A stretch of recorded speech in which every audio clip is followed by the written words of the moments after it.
Assalamualaikum warahmatullahi wabarakatuh. Alhamdulillah wassalatu wassalamu ala Rasulillah sallallahu alaihi wasallam.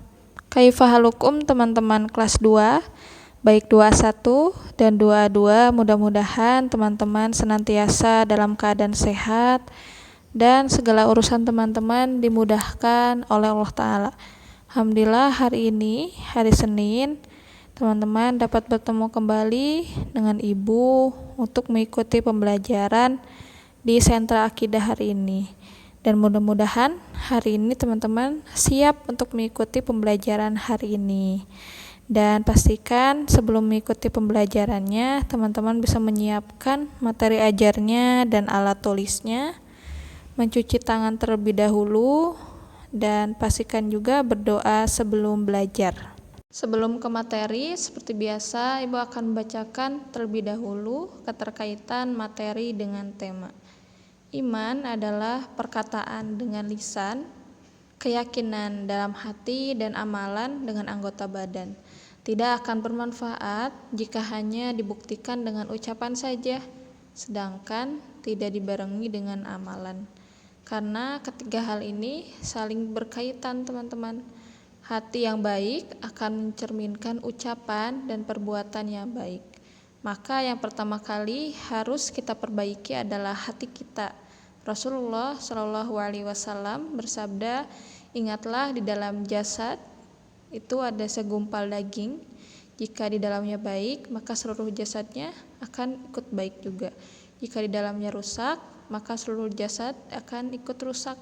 Ingatlah segumpal daging itu adalah hati. Hadis riwayat Bukhari dan Muslim. Teman-teman, pada pertemuan hari ini kita akan belajar mengenai kebaikan orang yang beriman di dunia. Sebelum itu, teman-teman ada yang masih ingat siapakah orang yang beriman?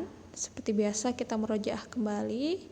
Ya, orang yang beriman ialah seseorang yang mentaati Rasul dan mentaati Allah, seseorang yang mentaati perintah Allah dan tidak menyelisihinya, mentaati apa yang diperintahkannya dan menjauhi larangannya.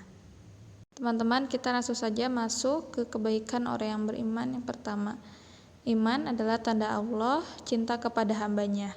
Mungkin kita sebagai hambanya menyangka bahwa harta itu lebih berharga daripada segalanya ya teman-teman. Dengan harta semuanya akan menjadi mudah. Dan kita juga perlu bersyukur jika diberikan harta yang banyak, dan kita juga dapat menyalurkan harta tersebut untuk kebaikan. Namun bagaimana jika harta justru membuat manusia menjadi lalai dan sombong? Maka sewaktu-waktu Allah akan mengambilnya dan kita akan menjadi hamba yang merugi. Akan tetapi ternyata harta tidak hanya didapatkan oleh orang mukmin. Orang kafir pun bisa mendapatkan hartanya. Artinya harta yang banyak bukan tanda Allah cinta hambanya. Teman-teman, maksudnya di sini ialah iman adalah tanda Allah cinta kepada hambanya, dan harta yang kita miliki mau sebanyak apapun atau sedikit itu tidak akan mempengaruhi, dan Allah itu akan mencintai hambanya yang memiliki iman. Yang kedua, iman adalah tanda Allah cinta kepada hambanya. Maka hal inilah yang harus teman-teman dan ibu juga syukuri.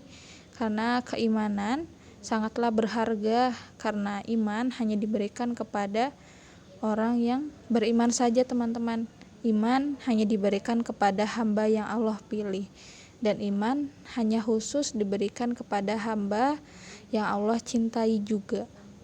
Maksudnya di sini Allah akan mencintai orang-orang yang beriman, dan orang-orang yang beriman itu juga ialah orang-orang yang terpilih teman-teman seperti kita. Alhamdulillah ibu dan teman-teman sudah berada di agama Islam atau kita sebagai muslim. Itu berarti Allah memilih kita untuk orang yang beriman, dan bahwa orang yang beriman itu ialah orang-orang yang terpilih juga teman-teman.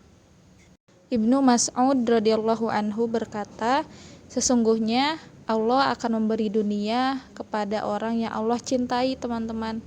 maupun tidak. Sedangkan iman hanya diberikan kepada orang yang Allah cinta. Maksudnya iman bagi seorang mukmin sangatlah berharga bagi kita teman-teman, karena hati yang selamat adalah hati yang di dalamnya terdapat keimanan. Iman ialah sumber kebahagiaan. Tanpa iman, seseorang akan merasa sulit untuk bersyukur dan bersabar juga. Orang yang beriman akan mendapatkan kebaikan di dunia, kebaikan dalam setiap urusannya. Keadaan ini hanya akan didapatkan oleh seorang mukmin dan tidak akan ditemukan pada orang kafir maupun orang munafik juga. Teman-teman, ketika kita sebagai seorang mukmin diberi kesenangan, kesehatan, keselamatan, harta, dan jabatan, maka kita perlu bersyukur kepada Allah Ta'ala atas nikmat yang sangat banyak.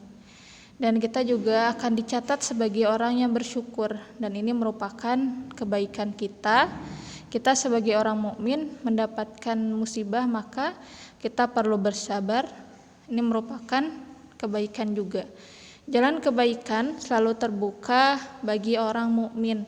Oleh karena itu, mari kita selalu mohon kepada Allah Ta'ala untuk diberikan keimanan dan ketakwaan dalam hati kita.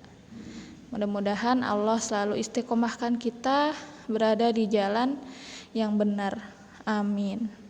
Teman-teman, untuk LKS-nya pastikan teman-teman mengisi dulu identitas dirinya, nama lengkap dan kelasnya, kelas berapa. Di sana teman-teman hari ini akan mengerjakan LKS-nya, menjodohkan pertanyaan yang sudah tertulis di sana. Di sana ada 8 nomor. Mudah-mudahan Allah mudahkan teman-teman untuk menyelesaikan tugas hari ini. Mungkin dicukupkan untuk penjelasan materinya. Bila ada kekurangan, mohon dimaafkan. Itu datangnya dari ibu sendiri, dan kebenaran itu datangnya dari Allah Ta'ala. Al-afu minkum, barakallahu fikum. Tetap semangat ya teman-teman. Wassalamualaikum warahmatullahi wabarakatuh.